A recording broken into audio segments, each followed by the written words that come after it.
Uh, yeah, yeah, yeah,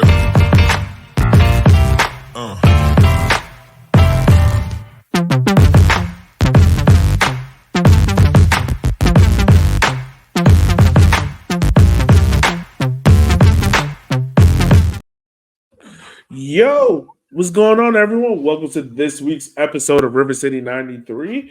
I'm your host, as always, Elliot Barr, and I feel 100% better because doing a whole bunch of stuff around the house and not drinking any water is never a good recipe. And that's why you got a delayed episode. Pretty much like how the kicker season's been so far. Delayed. Just delayed, delayed, delayed. Is that the right analogy?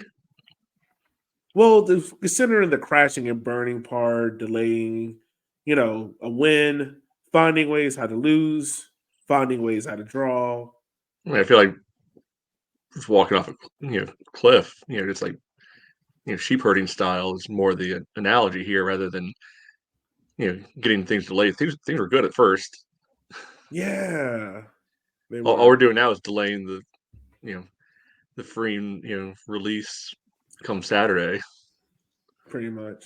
You know what I realized? Like this kicker season is pretty much like me cooking rice, and at some point in me cooking rice, I forget that I am cooking rice, so the rice burns, and then I'm just like, well, guess I'm ordering takeout. That's what the kicker season's been. Overcooked, burnt rice. Also, Okay, I've found that I cannot cook rice. So there we go. well, we've learned something today. Not maybe not any good things, other than let's all chip in buy Elliot a rice cooker. Yeah, there we That might go. solve a problem here. Yeah, Won't solve you know results problem, but hey, maybe it'll keep you from screwing it up 15 times in a row. probably so. It probably won't. My wife will always let me know that I cook rice wrong. It's just the way I go. See, so that was called a segue there. Ah, and just like the kickers, I have missed it completely. Yeah, There you go. there. Bail us out here, Kate. And Kate has frozen. I'm like, She, darn it. she's in the Chenier memorial spot tonight. Oh man. Matt, how are you doing, sir? I'm fine. I'm fine. Uh, so we usually don't give ourselves like 2 full days to come down, from the game, and actually I guess it's three because that was a Friday night game, wasn't it? Yeah, it Uh, was. It was a Friday night game. so feeling good. Yeah, life is good, Yeah. and getting ready for Saturday, and one last hurrah back at City Stadium for the season. First of all, let's talk about this tweet you made about Which we one? should burn the white jerseys, which I'm totally agreeing with. I think we should have a full blown just effigy of just Bonfire. burning them. Right. I mean, it's getting cooler outside. I think it's supposed to be in like what the 60s on Saturday, Yeah. right? Yeah. I mean, I don't know if I've mentioned it at all over the last 6 or 7 months. I don't like the white jerseys. I don't know if this has come up at all. Uh, It but hasn't, but here's your spot. okay, cool. I couldn't remember if I'd mentioned it 30 times already or not. So yeah, not a fan of the white jerseys. I feel like you know it's bad juju overall. It's going to be uh, a little cooler on Saturday. Okay, maybe it's raining, but what better way for everybody to keep warm amongst the rain than get all those godforsaken white jerseys and light up? They're icy, right? So light them on fire, bring the warmth, you know, into the crowd. Who doesn't love a big old bonfire? There you go. We can also throw the red jerseys that the love to say they're red, but Well, they're they got to actually wear black something. jerseys. They can They wear the could. gray and pink ones that they wore like twice. Like it's the end of the year, we don't care anymore. For all we care, they can wear their training tops. So like just go out there, finish the game, and call it a day. You and every USL League One announcer hates those tops, Matt. So I think they would all get up and cheer if we were to do that. Yeah. No one will be happier than the union of USL League One announcers than the day those jerseys are never seen again. Right. By the way, Kate, how are you doing, man? I'm doing well. Thanks for asking. I've moved into a new apartment, so I'm recording from a new space than all the others. So Oh, fancy new spot. Fancy I new mean, I don't know why you took Shanier's advice on ISPs. That was probably a mistake, but still, yeah, had to change to the little 5G option that Xfinity offers, but we're back. Mm. Well, hopefully we're back soon too as well. So Richmond got a 2-2 draw against One Knox. That's kind of been the theme with them so far this year. We've only played them twice, and both games is in the 2-2. undefeated, baby. Yeah. Hey, there you go. Most important thing, much like Darius and Watts, we always say, we gotta look at the positives of it.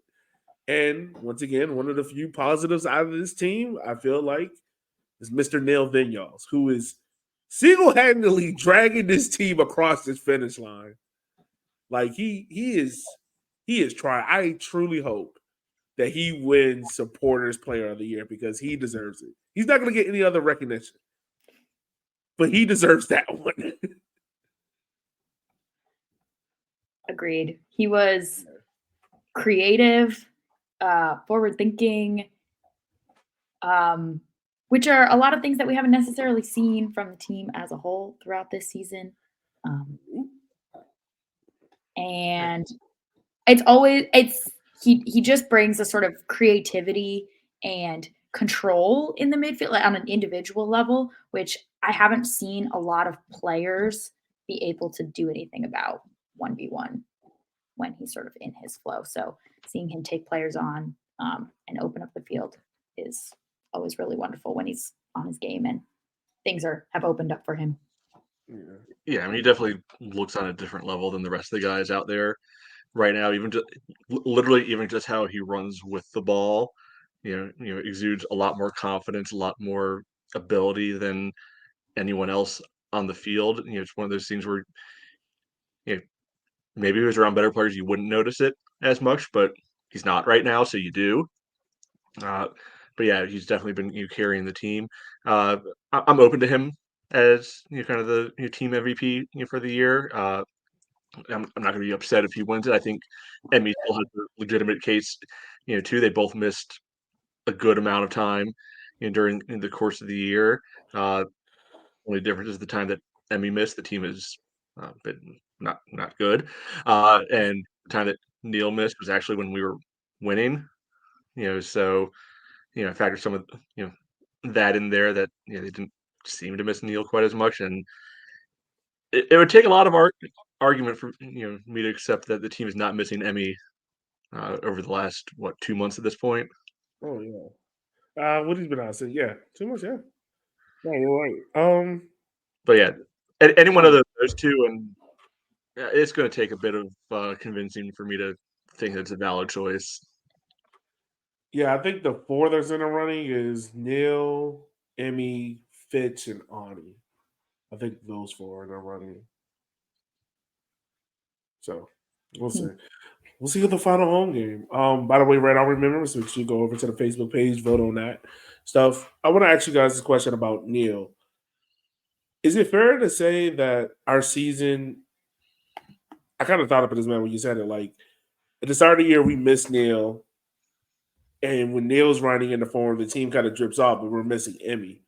Do you think this season can kind of just be summed up as like probably two of our best attacking players were in and out of form at the wrong time, and that's just how the team went?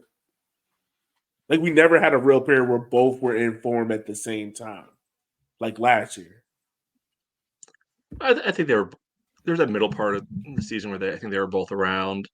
So I don't know if that's totally fair to say, but I also don't know if that, like, if Emmy's around right now, I still don't think this team's making the playoffs, and they were doing fine without Neil. So I don't know if that's necessarily the difference, as it is the wide contributions. But yeah, I mean, certainly wouldn't have hurt, to have both of them available, for 32 games instead of. I'm not going to bother to do the math right now and try to figure out how many they both played in. That's just my opinion. And one of the things we've talked about is how many midfield combinations we've had. And so Neil did get injured, I feel like, early enough in the season that if he hadn't been injured, maybe a more solid rotation would have developed. That they needed to figure out how to fill the hole of Neil for a relatively extended stretch. And I don't know if it was fine for that time. The team was still in decent enough form that, again, it wasn't as big of a loss as Emmy feels right now. But I wonder if it did sort of break up the ability to coalesce around a sort of starting trio in the midfield and maybe build the chemistry that could have kept going. Instead, it sort of Joao played really well for a while, and then Neil came back in, and it was sort of fitting multiple players back into a midfield that might not have developed as much chemistry over the course of the whole season as maybe if he hadn't gotten injured. Yeah, pretty much so. It just seems like a lot of our key players were in and out of form around the same time, and like one player would get in form, then one player would get out of form. One player would get in form, one player. So just an interesting thought experiment. Maybe something we can talk about in the year podcast coming up soon. Moving on, a player that has reinvented himself, probably has been a surprise contributor to the attack thus far, Michael Hornsby. If nothing else, Darren has gotten this right by moving him up from fullback to winger. Guys, how is Hornsby doing so far as a winger the past 2 games? It's fine. Yeah, he's That's probably a good way to describe it. Yeah. he's probably been better than some of the other options that we've tried out there. He's a little bit more direct, I think. Not at the same level as some of the guys that you've seen there in previous years, but I think you see more of his instincts from bombing forward from left back, getting replicated in a wing role. And we've mentioned it before. I do think it takes a little bit away from what he really thrives at, starting further up the field. But even in this game, you saw some of the more return of the long diagonal ball over to the left wing, where he would be able to try to chase it down and take some one-on-ones through there. Is he going to hit on all of them? No, nobody ever does. But it's having a little bit more of that aggressiveness, and even just having a reliable left foot to get that cross in, so it's not always going to be obvious that I'm going to try to take you on the dribble, right? Just being able to mix it up like that sometimes I think has helped enhance what we've been able to get out of that side. I mean, again, it's hard to say he's been super great, given how the offensive output and results have been going. But certainly, I think it's improved there, and we haven't lost as much with Beckett at left back, compared to Hornsby at left back and winger of the day at left wing. Yeah.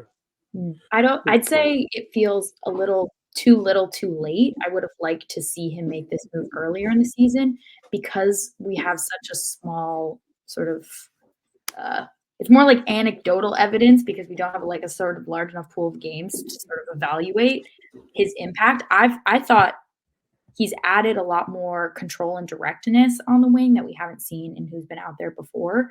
But I wished we'd been able to see this over a longer period of time, because one of the things I notice in this league is that your chances are not going to come from the perfect play and hitting the perfect ball. It's often about probability and getting the ball into dangerous positions as often as you can. And that's been one of the things that kickers have not done all season, is sort of spamming chances as much as they can and getting the ball into dangerous positions. The reliance on possession means you're always looking for the perfect pass, or you're looking for like your most optimal option rather than just increasing the frequency that you're getting dangerous balls into the right place. So I just feel like we've seen an increase in balls into the box, sort of like low balls driven across the box, him taking players on one-on-one on the wing, actually getting to the end line, which just sort of increases the probability that you're going to get a dangerous ball that can then get knocked in. And wish we had more than 4 total matches to actually see how that could have play out. Yeah, because mentioning kind of a little bit of the randoms, we saw weird things can happen in this game when the ball goes into the box. One good, one bad. Yeah, very much so. Very much so. This question is, I want to ask you guys this about Hornsby. It's a two-part question. One, does Michael Hornsby, if he sticks around for next year, would you like to see him play more of the winger spot / more of the winger than fullback? Or do you just want to go get a new winger and keep him at fullback? I mean, I think he ends up adding more value as a fullback, but it obviously depends on who's able to come in front of him, right? Okay. Because presuming Beckett's back, I think he can do the job there, and hopefully he'll take a leap over the course of the winter time. But I do think all things being equal, Hornsby is more valuable to especially a Darren style team as a left back as opposed to a left wing. Okay.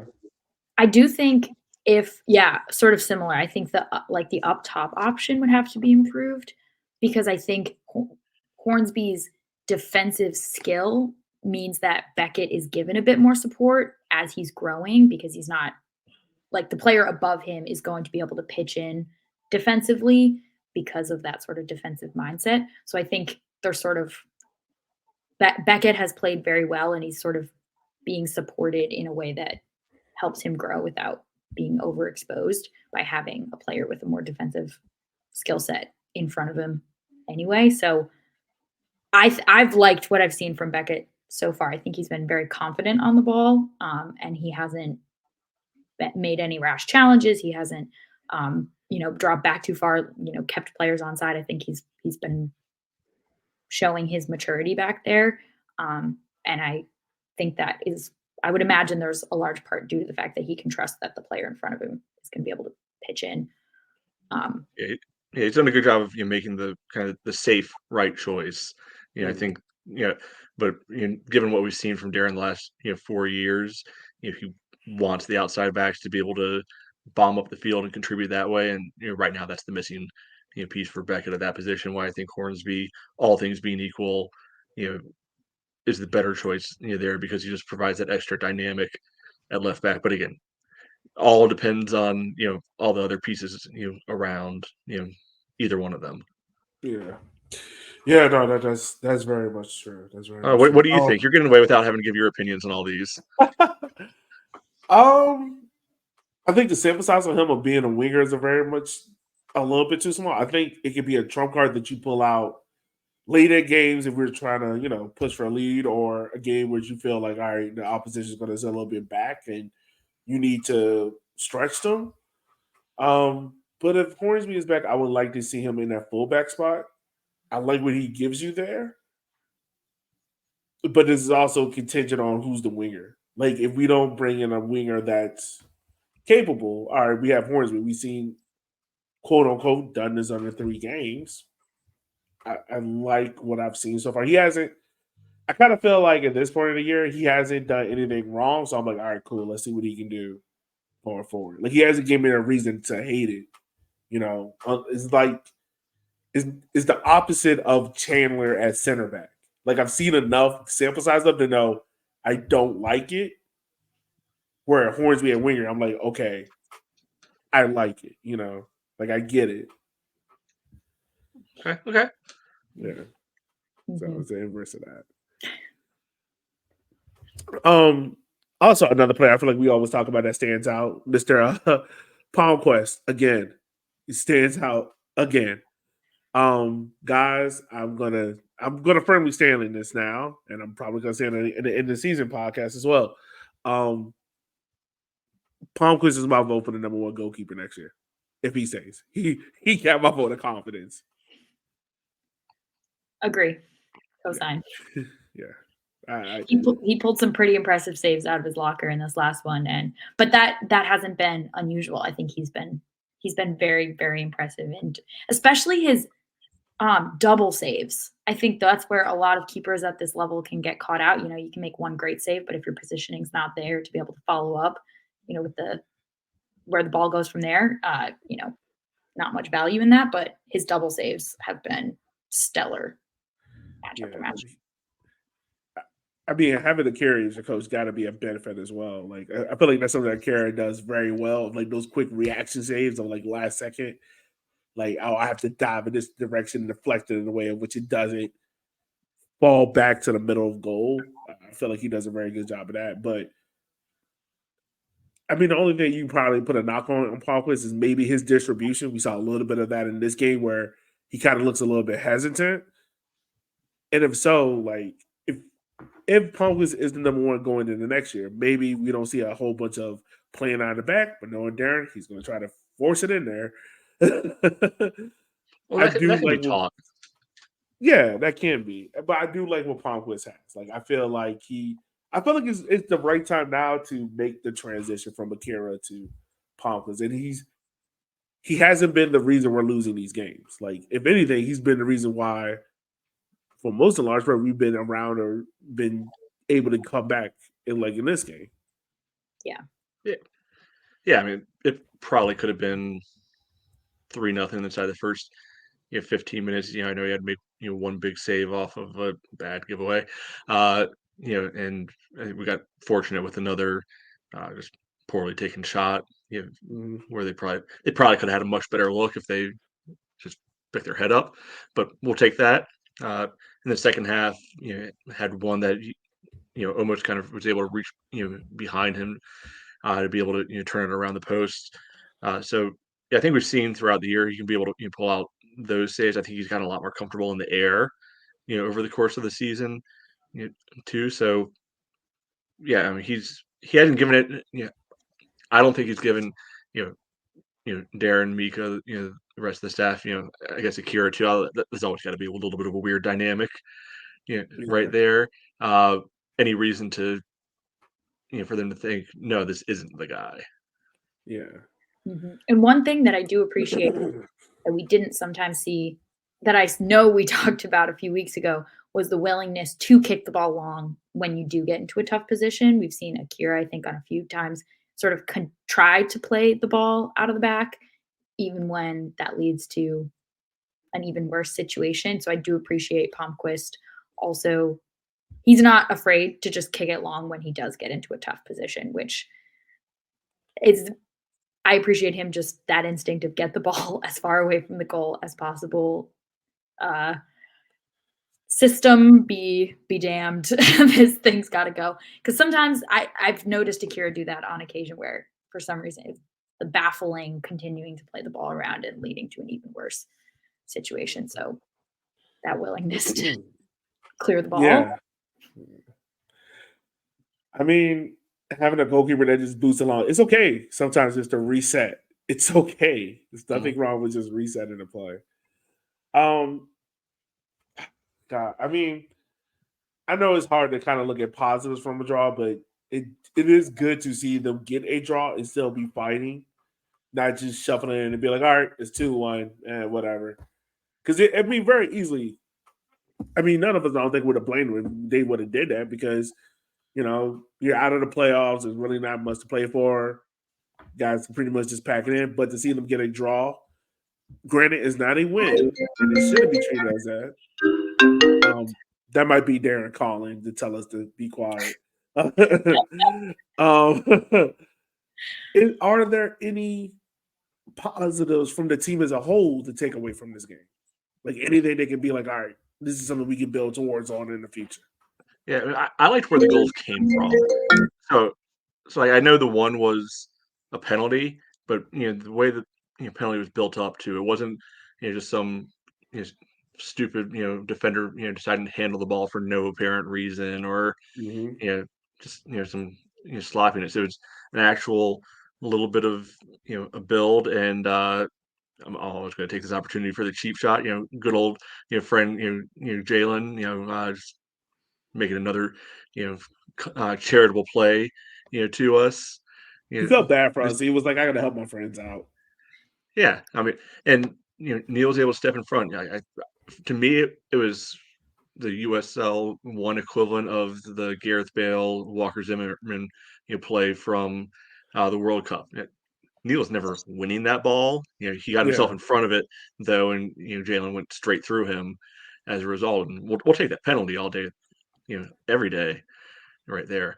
So I liked how it came about, rather than it just being again somebody tackling us off of a long throw, because they I don't know why the guy ever did that to Dakota in that game. And then the other one, another thing that we've been harping on, made it a pet passion project. Neil just taking a rip from outside and scoring. Yeah, you can play the ball around, but sometimes shooting the ball works, Yeah. right? And I mean, Taking that route works. that's 2 rockets that he's had from outside, the box this year. Oh yeah, it is. I feel like One Knox is just a bad team for us to play out the back against. Do you think is? I mean, granted, we haven't had success with it as much as we did in years past. But do you think One Knox is just a team that we're just like, all right, avoid playing out of the back against them? Just I the don't way think it has of anything to how do with they. them. Okay. Well, I'm just thinking back to the first game we played as well, when we tried to play it out of the back and we just conceded like, I think it was 1 or 2 dumb goals. Well, the I know first one was both one goals were where dumb. the annual Ani decides to try to pull Maradona 86 on everyone, and dribbles. I mean, this time it was a goal conceded instead of picking up a red card. Yeah.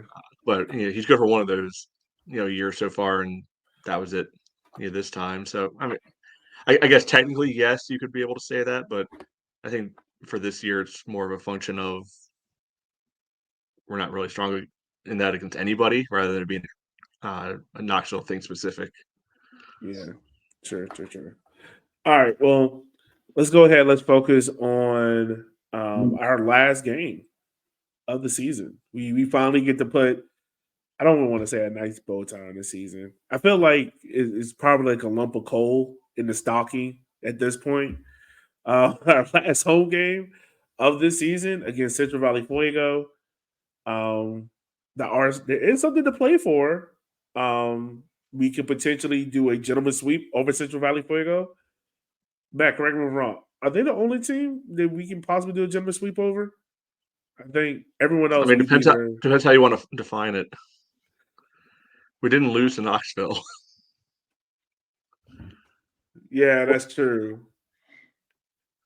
I feel like it's just a tied series at that point with them. Well, So I I need us mean, to win because I slandered Fuego on my Instagram story during the match when we were up, 3-1? No, Oh, the 2-1, the Jinx. 2-0.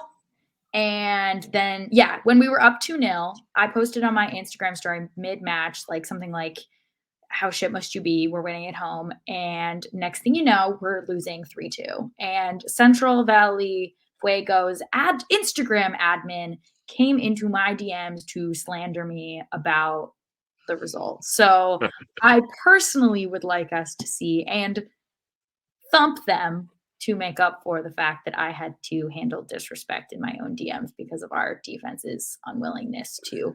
Well, if Central Valley's admin is DMing you slander, he got bigger issues to handle, like an actual home field that's suitable. Like maybe I did say maybe worry about the points on the table rather than you're eking out a draw at City Stadium, but I can respect a good clapback. Yeah, it's fine. I kind of wish our admin would do a little bit more of that. Like just fire that home. Just tweet that out. But yeah, we played Fuego at home, guys. What are we expecting from this game, or what are some things you would like to see from this game, final home game?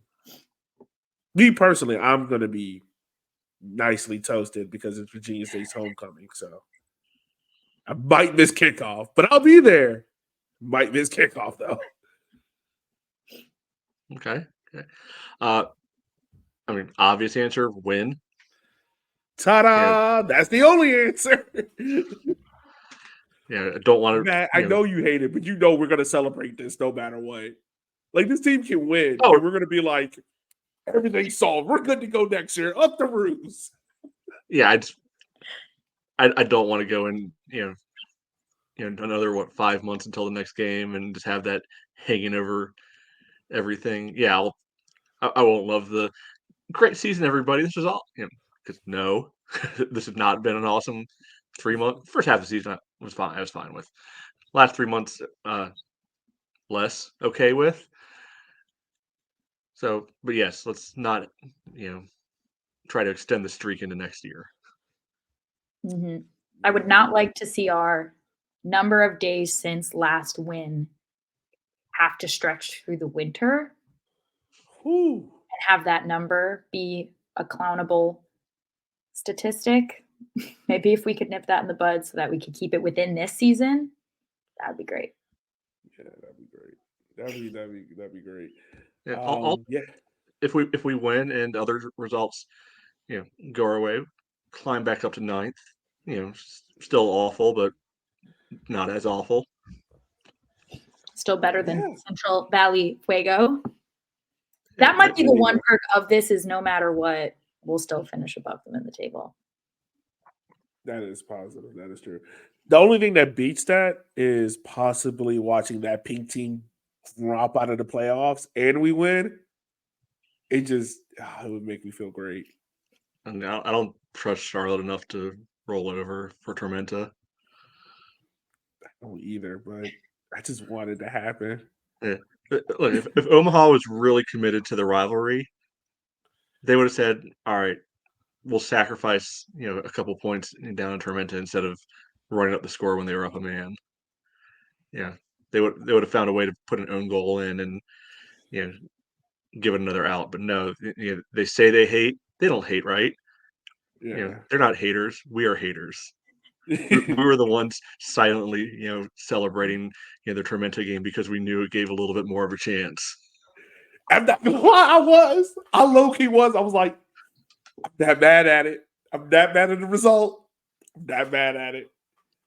Low-key, there was a part of me, even though I was at a wedding, and I know this is wrong, but I want chaos. There's a little part of me that was upset that we won because I was like, that keeps One Knox in the pack a little bit longer, and that puts even more pressure on Madison. And I was just hoping. I just want to see them crash and burn at this point. I think we deserve that. Yeah, After our I want. season. If we can't be happy, who else deserves to be happy? No one. Exactly. It's a win-win for all of us. I don't understand how other people don't get that. It's like, Yeah. oh, we'll be really happy for. I don't want. I was going to say, I'll say it. I don't want Stephen Payne to be happy. Yeah. Screw that guy. The only team that I'm cool with winning is Noco, and that's Para because he has cancer. That's I it. thought you were going to say because they don't really have fans, so who cares? Oh well, I mean, yeah, but also let Para win. Let them win. No, the NCFC real can reason. crash and burn. Omaha can crash and burn. Greenville can crash and burn. Madison can crash and burn. Charlotte as well. Let Noco win. Also, Noco, gotta love Eamon Zayed because we were just talking about being King haters. He's honorary hater because he's pulling out all the preseason predictions and just firing back at you and the rest of the Walking 90 folks for talking mess on them preseason, but also even week to week, people who pick against them, after they win, just coming back with receipts. I respect a coach like that. I do respect and talking the trash on Twitter. I respect it, but let the record show I did pick them out of everyone else on that show, and everyone looked at me like I was crazy. And I'm standing with it. We're going to ignore some of the other predictions because that don't matter right now. Yeah, no, yeah. The other predictions don't matter. Look, no one could have predicted what would happen this season. Okay, that's not on us. All right, no one else could have predicted it. But that being said, y'all, we got a final home game. Unfortunately, Colton Belmar will not be there with us because he's on international duty with Granada. So unfortunately, we won't be able to say bye to him. But if and I know it's not an easy time to talk about, but if this is the final home game for certain kickers players, would you like to see them get one last hoorah? Like one last opportunity to say goodbye to the fans on the field? Or are you kind of just like, no, I want to see what's developing for next year? I think it depends which players. It also depends on if we are winning. I've lost my patience, I think, a little bit with the sort of ceremonial aspects, especially at home, especially last game of the season. If we're not winning, I don't want to squander the opportunity for a win for sort of more sentimental opportunities. So if we were up 3-0 in the 70th minute, I'd say I'd be thrilled. That'd be fine. Go ahead. But we have not often been up 3-0 in the 70th minute to give us the time to have fun with our substitution. So, well, how many guys on this team would even merit something ceremonial? The only way I can think about is Luke. And that's because my mind goes back to when Troyer did it in 2019. But the reason why we did it for Troyer is because we knew, like, Troyer he had pre-announced. Yeah, like this was going to be his last home game. I think the only one that would get it is Luke. Like if Luke, I mean, if we didn't know about contract status for other guys, Emmy and Akira, but we know that they're under contract. Yeah. So unless that injury is a lot worse than anybody's saying, I'm not too worried about that. Yeah. Yeah, I think Luke might be the only one who gets it. Like gets right. it. And that's just because of longevity. It's not because of output. Yeah. It's just because, longevity, as you said. Which I would be sad for because Luke is my boy. I root for Luke as much as I can. Of course. Yeah. I think he's probably at worst, probably top 3 fan favorite right now. Oh yeah, 100%. I think he is. I'm just happy he scored a goal. Like this man just walks away with at least one goal scored. So something to hang your hat on. I don't think he's necessarily. I wouldn't phrase it as walking away because they just put the thing out about him, Dak, and Neil doing their coaching license for. Oh yeah, that's right. Richmond United and kickers. So he's not physically going anywhere. It doesn't seem. No, it doesn't. Which, by the way, reminds me to bring up the club been mysteriously tweeting about something about tomorrow. What do you guys think it could be? What if they magically just bring out, "Hey guys, this is the red jersey we were supposed to wear. We finally got him in shock." Supply chain issues were actually right. After Lexington tweeted that they were tweeting tomorrow as well about their women's team, for a second I was like, could it be that? But I don't think they would pull all of half the men's team in to do some rainbow cookie specific promo about the women's team. So I forgot about that part. Like maybe they're going to do free cookies at the game. Or maybe they're rolling out some new product that all the profits from will go back into the club. Some new U Crops cookie product that will get. Maybe do you guys think it could be a new owner? Why would they roll it out with rainbow cookies? That's a U Crops product. I don't know. I don't know. My best guess is still something. Though. Do you guys think this is a big U Crop? I bet it's a new owner because we need one so bad. We'll find any connection. Rob just walks out with a mustache like he's Rob.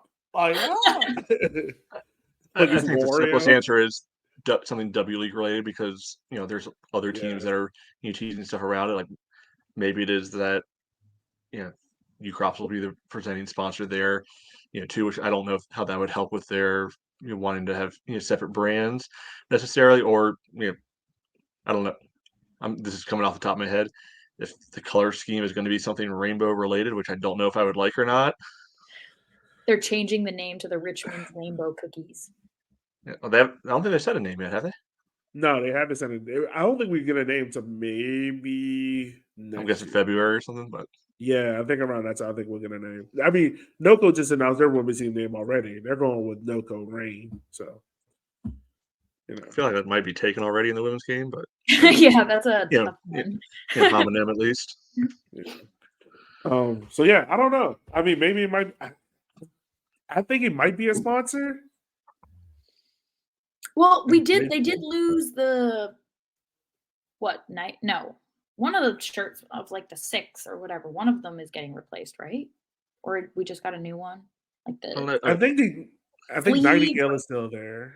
Actually, hold on. Easiest answer here is Ukrops is just renewing its front of shirt sponsor. Probably so. we all booed. Probably so. It's probably that. It's probably that. I mean, it looks good on the shirt. I don't mind it. It has genuine Richmond connections. Yeah, it's not. What if they are bringing back the rainbow cookie kit for the last game? They're like, hey guys, somebody named Matt has mysteriously stolen all the white jerseys, so we have to bring back the rainbow cookie. Yeah, maybe they gotta pull out one of them Calvo jerseys for you. Either way, I'm sure we'll be thoroughly underwhelmed. But I will say it has been very funny how much acting they've required of the team this season. Yeah, where are the Oscars? Because they've stayed in character. Luke's commercial was hilarious. Like you can tell they were like, Luke, you can do this. Mm-hmm. No, I was sold. I was on the edge of my seat. Like, needed. How are you going to be a professional soccer player? This little sign on for something that says I can't make a penalty. Yeah, a crib. Luke, man, protect your brand. You're not you. You're not a penalty taker when you're Nightingale-less or whatever. Yeah, that's funny. That is funny. All right, y'all. We got one more game left. Let's close it out with a good heap of hurrah. We won't mention anything about the playoffs. We get it. Whatever. It is what it is. But we'll be there. I'm pretty sure the fans will be there. Any last things from y'all before we wrap up? One more time out of City Stadium. Again, where do you have more fun?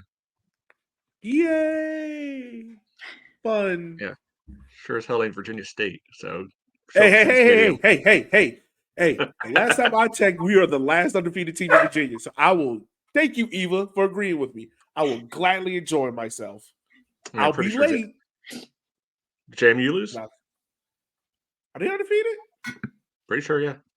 Oh, I don't pay attention to anything outside of Division 2 in Georgia. I think we should all hope that it won't rain on Saturday. It probably will. No. And if it does, it is what it is. It's a microcosm of our season. The perfect, rain to end the. Let's all celebrate that we don't have to watch ESPN Plus again this year. Yay! Oh man, this is going to be hilarious. But with that being said, listeners, we just want to say thank you for taking the time of your day for listening to our show, because without you, we couldn't do this. And especially on the Mika episode, which is now cracked over, I think I last checked 175 listens since I uploaded it last week. So yeah, that was genuinely good, Elliot. Well done with the questions and kind of drilling deep, on that one. I enjoyed listening to it. Thank you.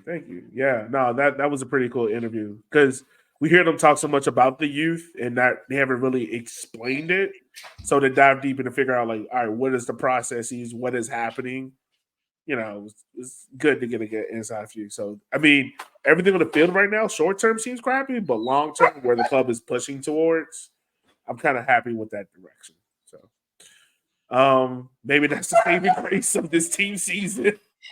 That was some people's jobs. Who knows? But with that being said, listeners, we'll holler at you next week. Be easy, be safe, and as always, up the ruse.